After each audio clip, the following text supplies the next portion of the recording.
creo que vamos a volver a traerle al general Stroessner. Así únicamente yo creo que para los paraguayos vamos a vivir otra vez en paz, tranquilidad. Vamos a dormir con las puertas y ventanas abiertas. En la prisión teníamos una ventana así, una mirilla así, con 2 rejitas ahí. Lo único que te cabía era una cara. ¡Guardia!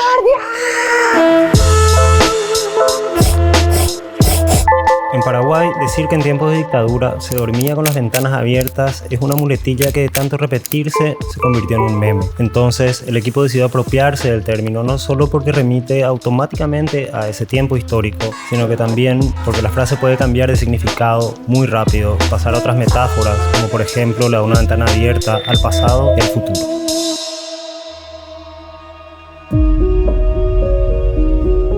Una comisión de verdad es un organismo público que se crea después de una dictadura o de una guerra civil para investigar las atrocidades y los crímenes cometidos por el Estado en esos periodos.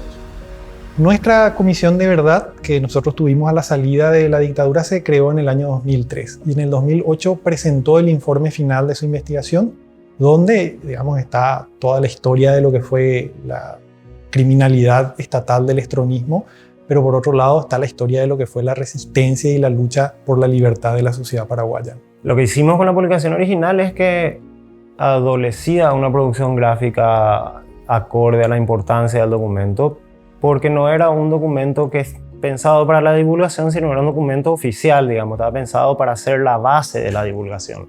15 años después de la publicación del informe, nosotros vimos la necesidad de volver a ponerlo en circulación, pero en un formato más actualizado. ¿En qué sentido? Una versión esencial que consolide toda esa información dispersa de 8 tomos en uno solo. Que tiene que llegar a un público que no vivió la dictadura, que está expuesto a muy frecuentes negacionismos respecto a la historia de la dictadura, y tiene que traducir un documento riguroso, oficial, de carácter oficial, creado por ley. O sea, es como la importancia del documento no se condice con la difusión que tuvo. Como que por mucho tiempo no nos hablaron de eso, o sea, en el colegio no se hablaba de eso, y si se hablaba era como de forma muy por encima. Se hablaba de un dictador, pero no, como alguien poderoso, pero no de un sistema, de cómo funcionaba ese sistema, a quiénes persiguió ese sistema. No se hablaba de los torturados, de los muertos. Entonces, creo que muchos de nosotros y nosotras llegamos recién a la universidad y ahí como que chocamos con una realidad que siempre estuvo ahí, pero que de alguna manera estaba oculta. Hubo gente muy valiosa que murió buscando justicia en el Paraguay. Acá hay gente que sigue buscando a sus seres queridos y eso está en el informe de verdad y justicia que acá, de manera miserable, se viene a cuestionar para defender intereses de tierras malavidas. Un informe que reivindica la lucha de gente que de verdad luchó para que todos ustedes puedan estar diciendo lo que dicen. El ejercicio de la memoria es fundamental. ¿Sabes por qué? Porque nosotros tenemos que construir ciudadanía. Porque la construcción de la ciudadanía te ayuda a ejercer tus derechos. Porque conoces, porque practicas, es tener el derecho de salir a decir, estos son mis derechos. Estos derechos los hemos conquistado. Vivimos en democracia. Esa memoria la estamos haciendo actualizando. Estamos actualizando la historia cuando hacemos la memoria, ¿verdad? En este momento yo estoy haciendo memoria y rescato cosas y dejo otras. Le doy otro significado o le doy más significado a esto que ya tenía, ¿verdad? Le voy adaptando al tiempo. Y entonces esa es la herramienta poderosa que tenemos, que es la memoria histórica, ¿verdad? Es recordar, no olvidar absolutamente detalle alguno. Nosotros los sobrevivientes tenemos la obligación, por más dolor que esto nos cause, de contar. Nos privaron de muchas herramientas, nos privaron de mucha información que justamente sirve para poder emancipar nuestra mente, para poder tener pensamiento crítico y poder cada uno y cada una accionar, generar espacios, movimientos, conversaciones. Tenemos como el desafío histórico de hacer la transmisión intergeneracional de esta memoria. Esta memoria es una memoria cargada de un heroísmo increíble. Es una memoria que está llena de enseñanzas súper valiosas para el futuro, pero requiere ser contextualizada, ¿verdad? Porque hoy día los chicos de esta generación probablemente no entiendan sin un contexto adecuado y sin una, digamos, adecuación y sin una traducción narrativa cuál fue el origen de tanto odio, ¿verdad? Y por qué.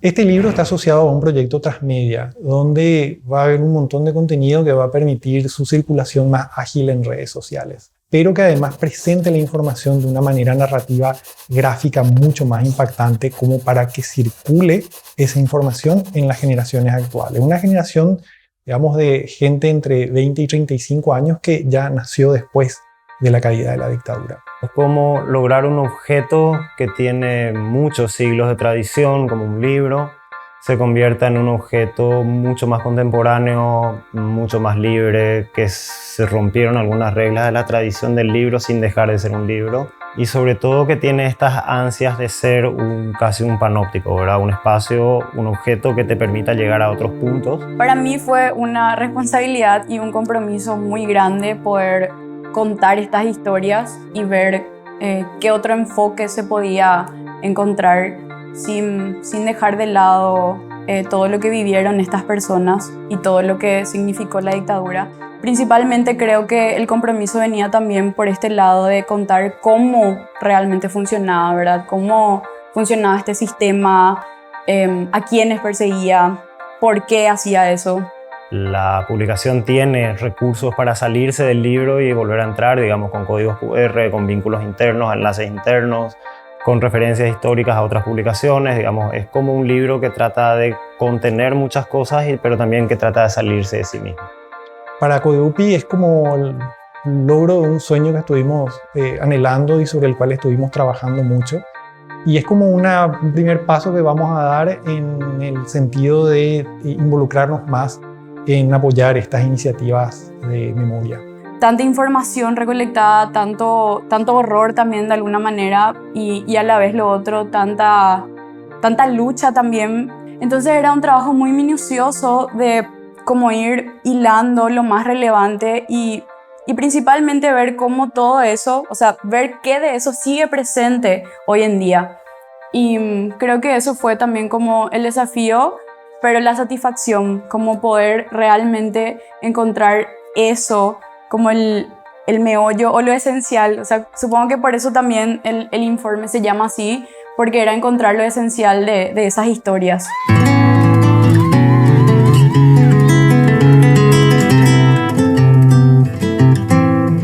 Allí donde jamás avisa el día, ni existe un atisbo de los ruiseñores, alguien canta.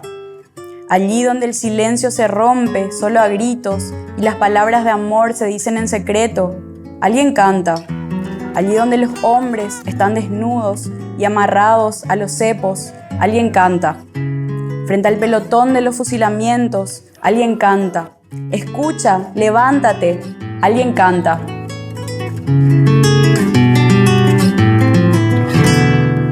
Es importante recuperar la historia para el nunca más. Y a través de estos materiales didácticos que pueden llegar a cualquier niño en la escuela, que pueden llegar a los docentes, hagamos el esfuerzo de construir un tejido social de prevención. Primero, son antídotos contra el olvido y el negacionismo. En segundo lugar, son instrucciones para evitar estas calamitosas catástrofes que son las dictaduras. Es una herramienta, o sea, el informe de la comisión es una herramienta de fortalecimiento de la democracia. desde nuestras profesiones, en nuestros lugares, es el objetivo que tenemos, es lo que tenemos que hacer en estos contextos, es un deber político. Como hicieron los poetas, cantantes y pintores y artistas durante la dictadura, lo combatimos con nuestras armas, que son la comunicación, la belleza y el arte. Conocemos la verdad y buscamos la justicia. Entonces, con las mentiras no vamos a poder tener justicia. Faltan más ventanas abiertas. Este libro que ustedes están presentando, esto que ustedes recogieron y masticaron y trataron de empastar de una forma atractiva para que el joven se interese por algo que no le interesa, por algo que no hacen los adultos, que ellos se interesen. A mí me gustaría que los y las jóvenes se apropien de este libro, que lo hagan suyo, que lo reinterpreten, que lo lean, que lo compartan. Me gustaría que hagan un video en TikTok, en Instagram, no sé, que esté circulando en todos los formatos posibles y que ellos mismos también quiten sus propias conclusiones, que ellos mismos hagan sus propias interpretaciones y que vuelvan a generar otros materiales en base a eso. Es contar la historia verdadera, no escrita por los que detentan el poder, sino por nosotros, los que sobrevivimos, los que construimos esa historia, los que pisamos esas cárceles, los que nos enfrentamos a ese poder fáctico. Esa verdad tiene que hacer justicia por los que ya no están, por los que sobrevivimos y por los que vendrán, porque queremos hacer prevención de futuro.